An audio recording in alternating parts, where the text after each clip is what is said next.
Jamais sans la grâce, une dévotion matinale qui vous connecte à la pensée de Dieu et vous donne la provision du ciel au quotidien. Bonjour chers amis, chers internautes, chers téléspectateurs, nouvelle journée, nouvelle provision, bienvenue dans cette spéciale dévotion fête de Noël, que Dieu vous bénisse. Permettez-moi juste de confier ce précieux moment à notre Dieu avant d'aller plus loin.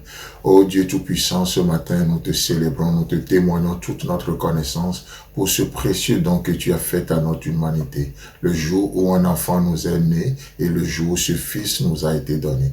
Béni sois-tu et parle à nos cœurs encore une fois ce matin. Amen.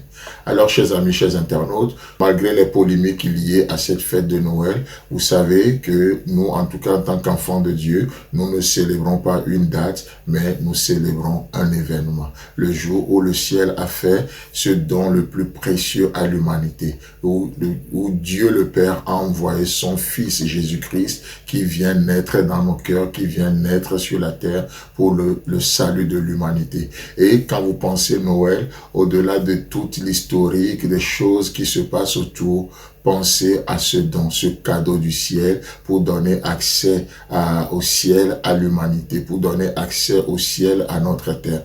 Voyez-vous? Donc ce matin, pour ce faire, je nous propose un passage que nous voyons dans l'évangile selon Matthieu, chapitre 1, le verset 20. Là, il est écrit: comme il y pensait, voici un ange du Seigneur lui apparut en songe et dit: Joseph, fils de David, ne crains pas de prendre avec toi Marie, ta femme, car l'enfant qu'elle a conçu vient du Saint-Esprit. Amen. Un passage assez extraordinaire. Le contexte est simple.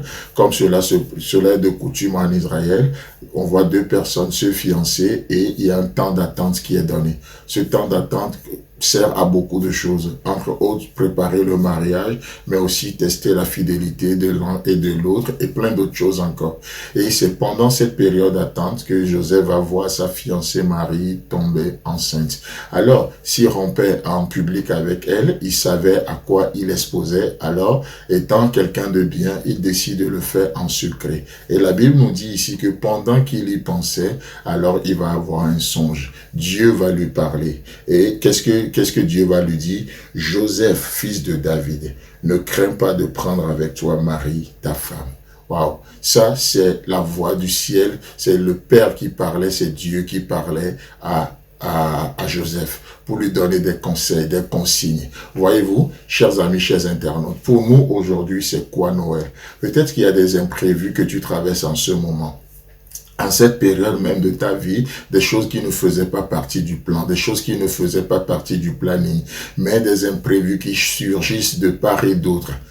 Et quel est le message que Noël nous porte cette année? Le message que Noël nous porte, c'est quoi? C'est cet évangile qui amène, qui dissipe la peur autour de nous. Voyez-vous? Donc, qu'est-ce que Noël pour nous en tant qu'enfants de Dieu aujourd'hui? Pour nous, Noël, c'est le jour où Dieu a envoyé son Fils naître dans nos cœurs afin de dissiper toute forme de peur. Noël pour nous aujourd'hui, c'est le jour où le ciel est connecté à la terre au travers de ce précieux don de Jésus-Christ qui vient naître encore dans nos cœurs, dans nos projets, dans nos entreprises, dans nos familles, dans tout ce que nous faisons. Jésus-Christ qui vient naître afin d'évacuer la peur et que la joie puisse s'installer aujourd'hui. Ça, c'est l'esprit de Noël. C'est pour ça que je disais au début que nous ne célébrons pas une date, parce que 25 décembre, ça veut absolument rien dire. C'est juste une date comme n'importe quelle date. Mais nous commémorons un événement où le ciel a pensé à la terre. Chers amis, chers internautes, je ne sais pas l'imprévu que vous traversez, que tu traverses en ce moment,